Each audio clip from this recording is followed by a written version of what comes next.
What is up, y'all? Welcome back to another video. In this video, we're looking at the Detroit Lions cornerback. So now we're talking about Darius Slay. Now, this is something that's super interesting because this is the talk right now. This is the talk of the Detroit Lions. This is what's going on. So here we go. I'm going to break it down whether or not the Lions should bring him back. Let's get it started. So in this video, I'm not necessarily going to be telling you whether or not you should bring him back, because really it's your own opinion whether or not you think the Lions should bring back Darius Slay. Personally, I like Darius Slay. I would love to bring him back. I think it makes a lot of sense. But really what I'm going to go do here is show you guys the numbers, show you guys where he stacks up, what he's expected to get paid, what he wants to get paid, and then show you guys a few tweets just for the fun. And then you guys can make your decision in the comments below of whether or not you would bring him back. All right, so let's get this thing started. So the first thing we're going to do is check out these contracts. So I need to show you this first. I don't know if you can see it very well, but I'm going to run through who is currently getting paid more than him. That way, when we look at some numbers, we can really understand, okay, whether or not he's actually worth this big of a contract. Because maybe it's not as much, should we give him it? It's more, in this video, is he worth that big contract that he's asking for? Because if he's not, there's no point of, giving that big contract. But if he has shown that he is worth that money, then I could see you making the argument or case that, yes, we should bring him back. Even if he is worth it, that doesn't necessarily mean you should bring him back because he may have other needs. So let's get it started. So I don't know how well you guys can do this or not, but basically, I'm going to run through the players that are getting paid more currently. Xavier Howard, I think it's Xavier Howard for the Miami Dolphins, Josh Norman, Trumaine Johnson from the Jets, Xavier Rhodes from the Vikings, Patrick Peterson from the Cardinals, Kyle Fuller from the Bears, Marcus Peters from the Ravens, Desmond Trufant from the Falcons, AJ Boye from the Jacksonville Jaguars, Stephon Gilmore from the Patriots, Janoris Jenkins from the Saints, Malcolm Butler from the Titans, Chris Harris Jr. from the Broncos, and then our guy Darius Slay. Now keep in mind, I've said this before on other videos, so I have to keep it the same. Getting paid more does not equal being a better player, because I believe Stephon Gilmore is a lot better than a lot of these players, especially if they're looking at the numbers, but he is not the highest paid cornerback, but he may be at some point depending on how the contracts worked out. It's all about when the contracts are in play, right? If you're coming off your rookie deal and you've played well, and it's like now you're going to get a huge deal and you could potentially be the highest paid.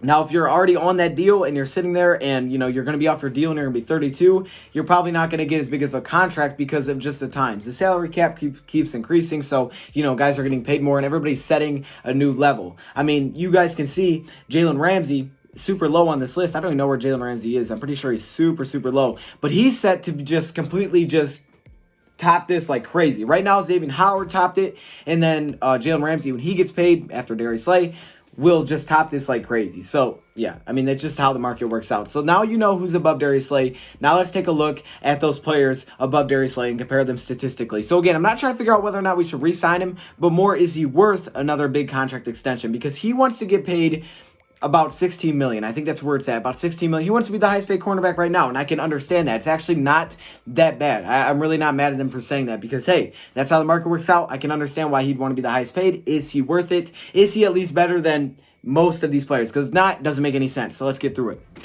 Let me readjust. So Darius Slay here. Now, we're actually going to be looking at 2018 and 2019 as the 2 years. Why? Because I have the advanced stats for those, so we can look a little bit more advanced in like them against the quarterback rating and stuff like that. Also, 2017, the year like before 2018-19 that we'll be looking at, Darius Slay had his best season in 2017, and really there's not that many players that can compare to what Darius Slay did in 2017 anyways. It was his best season. He was an All-Pro. I think it was the only time he's ever been an All-Pro. I guess it's just some kind of ranking or something. He was a Pro Bowler. He's been a 3-time Pro Bowler, 3 times in the last 3 years, but I don't really worry about Pro Bowl because it's more of a fan vote or something. I'm not really worried about Pro Bowls. Let me just say that. But 2017, he was ridiculous, 8 interceptions. So if you guys are wondering, okay, well, you have to include 2017. 17 doesn't matter. He was ridiculous. So let's just look at 18 and 19 because people are saying he's kind of falling off. So I guess this is the perfect time to look at it. Is he worth a big contract? All right, here we go. So the first one is 18, second one is 19. So you can see 2018, he gave up 46. So it's basically allowed. Keep in mind allowed here. So he is allowing 46.8% completion percentage on him on 2018. So he allowed about 47% of the passes thrown his way to be completed. 47%. He gave up 6 touchdowns. He allowed a 72 quarterback rating or passer rating, and he allowed 3, and he, excuse me, I'm really messing this up. He also had 3 interceptions, 43 total tackles in 15 games played with 17 pass deflections. Now, you guys can see on the screen, so hopefully it's easier than me explaining because I'm really bad at this. The numbers, there's so many numbers, okay? I'm kind of worn out after typing these all up. All right, so keep in mind, 43 total tackles. I'm not too worried about the tackles. Me personally, I don't worry too much about tackles for cornerbacks. If he can't tackle at all, that's obviously a problem, but he can. Not too worried about that. Just kind of depends on the defense you're going against, who runs to the outside. Doesn't really matter to me. Also, health. He's been relatively healthy. 15 games, 14 games. He had to deal with a little bit of hamstring here and there, but he was relatively healthy. You'll see a few guys on here aren't actually as healthy as Slay, so I'm not too worried about that. But like I said, we're looking at what he's allowing up till this point, and then we're looking at what he accomplished in that season. So then in 2019, he allowed 56% completion percentage, 3 touchdowns, and an 81 quarterback rating. At the same time, he came up with 2 interceptions, 13 pass deflections, and 46 total tackles. Don't really worry about the tackles. That's why I put him in the last category, or second class category. So those are his 2 numbers from 2018 and 19, all right? Now we know. We look at some advanced stats and what he was able to accomplish. Now let's compare him to all the players that are paid ahead of them. I don't think I missed anybody. Let's start at the top. Xavier Howard, okay? The cornerback from the Miami Dolphins. Now he was paid the biggest amount. He's got the biggest contract right now. He's 27 years old, $15 million. Obviously that's going to be reset at some point, but he started it. He topped it. He's the most recent player to top that. He allowed, in 2018, 66.3 completion percentage, 5 touchdowns, a 61 passer rating, and he also came up with 7 interceptions, 12 pass deflections, 35 total tackles in 12 games. Now, this is ridiculous. This is the reason that he got a big contract. 2018, when he played in 12 games, he absolutely did his thing. I will give this round to Howard here. Now, I'm going to be telling you who I'm giving the round to.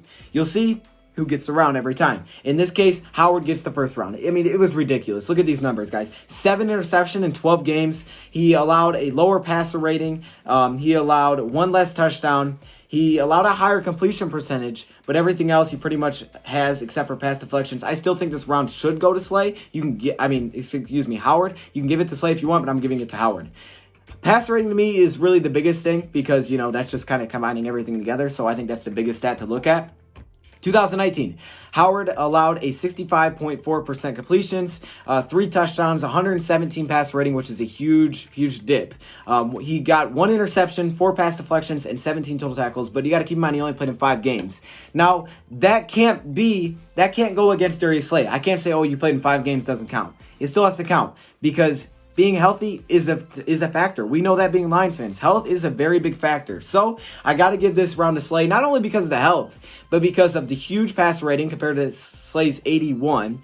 He gave up, 3 touchdowns in only 5 games. Slay gave that up in 14 games. He gave up a higher completion percentage. He only came up with 1 interception and 4 pass deflections, and again, the health. So I got to give that one to Darius Slay. So he's got 1 round so far. Should I tally this up? I think I should tally this up. Do I have a pencil on me? I do have a pen. All right. We're going to tally this up while I'm doing it because it's just easier. I already wrote them down over here, but I think it's easier for me to tally them up. So these are the rounds that Slay wins, and these are the rounds that our other players win. Okay? So let's hop into the next round against Josh Norman. Josh Norman is the next highest, and he plays for the Washington Redskins. A little bit older than Darius Slay. He allowed 66.3% completions in 2018, 8 touchdowns, and 109 passer ratings. Not very good. He came up with 3 interceptions, 9 pass deflections, and 64 total tackles in 16 games. So he played all the games, and you can see really every single stat when you compare 18 to 18. The first one is 18. Keep that in mind again. Slay owned every single stat, and he played in less games. So Slay's going to win the first round there. So Slay's got 2. Other players have 1. And next up, 2019, Josh Norman allowed 67% completions, 7 touchdowns, 129 passer rating. He came up with 1 interception, 6 pass deflections, and 40 total tackles in 12 games. Compare that to Slay's. Slay was better in completion percentage. Slay was better in allowing touchdowns. Slay was better allowing a lower passer rating. Slay had more interceptions. Slay had more pass deflections. And really not worried about tackles, but he did have more tackles too. So easily, Slay is going to take that round 3-1. These are kind of not really opinion, but kind of for some of them because they're really close on some of them, but that one's not close at all. Next up, Xavier Rhodes. Xavier Rhodes in 2018 allowed 61.3% completions, 2 touchdowns, 85 quarterback rating or pass rating, 1 interception he came up with, 7 pass deflections, 47 total tackles in 14 games. Let's compare that to Big Play Slay. Big Play Slay in 2018 gave up a lower completion percentage. He gave up a few more touchdowns, right? A few more touchdowns than Xavier Rhodes. He only gave up 2. He gave up 6 So that's kind of a big difference. Passer rating, however, Slay gave up a lower passer rating. Slay had more interceptions. Slay had more pass deflections, and not really worried about the tackles. So you could give this to Howard here. Rhodes here because of the touchdown difference. Personally, everything else though, Slay owning that, I got to give the round to Slay. I'm not trying to be biased. I'm trying to be as factual and as numbers oriented as I can. Okay, I'm not trying to look at opinion at all when I'm making this, because this is not me deciding which comeback. It's whether or not he's worth what he's asking for. Next up, 2018, Xavier Rhodes gave up 81.5% completion. Honestly, I didn't think that was real in 15 games, but it is real. You can look it up if you want to. 4 touchdowns, 123 quarterback rating, 0 interceptions. Let's just leave it at that. Slay wins the round. It's not even close. That one, Slay kind of dominated. So it's 5-1, Darius Slay. Next up, Patrick Peterson. Patrick Peterson in 2018 allowed 58.3% completions, 4 touchdowns, and 88 passer rating. He also came up with 2 interceptions, 5 pass deflections, and 54 total tackles in 16 games played. Patrick Peterson allowed a higher completion percentage. He allowed 2 less touchdowns, which goes to him, so 1-1. He allowed a higher pass rating, which is the big one. He came up with less interceptions and less pass deflections, so that round goes to Darius Slay as well. If you guys disagree, you can let me know, but they're just numbers. Now, this year, I believe, 2019, I believe he actually suspended for like his first 6 games, so that's why that is what it is. He only played in 10 games. But he did allow a 65.8% completion percentage, which is way higher than what Slay allowed. He allowed 4 touchdowns, which was 2 less than what Slay allowed. A higher passer rating at 99.2, which was about 11 short of what Darius Slay allowed, so Darius Slay wins that too. Slay, in his second year, came up with 2 interceptions. You can see that Peterson came up with 2 interceptions as well. 7 pass deflections. Slay had more. So I'm going to give the round to Slay. That one's a little bit closer, but that one's got to go to Slay for me. If you guys think they're differently, you can. That's why the numbers are up there, so you guys can look at them for yourself. Pretty sure these are all accurate. I did my best, okay? I went through and typed this all up. Hopefully there's no mistypes in here. I'm pretty sure it's all good. All right, 2018, Kyle Fuller compared to Darius Slay. Let me just say, Kyle Fuller, you're a heck of a player. My goodness, Kyle Fuller is a really good player. He allowed a little bit higher of a completion percentage. He allowed 2 less touchdowns, a lower passer rating. He had 7 interceptions, 21 pass deflections in 16 games. Obviously, Kyle Fuller is going to take that round with him. Then in 2019, he allowed 70.8% completions, which is way more than what Slay allowed at 56. He allowed 5 touchdowns, which is more than what Darius Slay allowed. He allowed 102 passer rating, more than what Slay allowed. He had 3 interceptions. Slay only had 2. But really, everything else Slay owns here with more pass deflections. He owns everything else, so I'm going to give that round to Slay. So they split there. Fuller won and Slay won. All right, Marcus Peters. I'm trying to fly through this. This is a long video. I apologize. Marcus Peters up next. In 2018, he allowed 64% completion percentage compared to Slay's 46. Slay gets that. He allowed 7 touchdowns to Slay's 6. Slay gets that. He allowed 110 pass rating to Slay's 72. Now, here's the thing. Keep in mind that touchdowns sometimes can be a little bit like this, because if a player plays more games, he has a better chance to allow more touchdowns. He also has a better chance to get more interceptions. That's why rating to me and completion percentage are the 2 biggest ones to keep an eye on, because no matter how many games you play in, they're averages. So, that is what it is unless you're playing in like 2 games, and obviously it's kind of messed up. So just keep that in mind. He allowed a higher passer rating. They had the same amount of interceptions. Slay had 13 more pass deflections. Slay had the same amount of tackles. So I'm going to give that round, I believe I gave that round to Darius Slay. I did give that first round to Darius Slay. So it's 9-2 right now. Then in 2019, Marcus Peters really locked up, allowing 55% completion percentage. Slay allowed 56. So we'll give that. If I said this wrong, don't worry. I have them all marked over here right. Sometimes I say this wrong because I'm going too fast. Don't worry. The tallies are correct. We'll go through the double check at the end.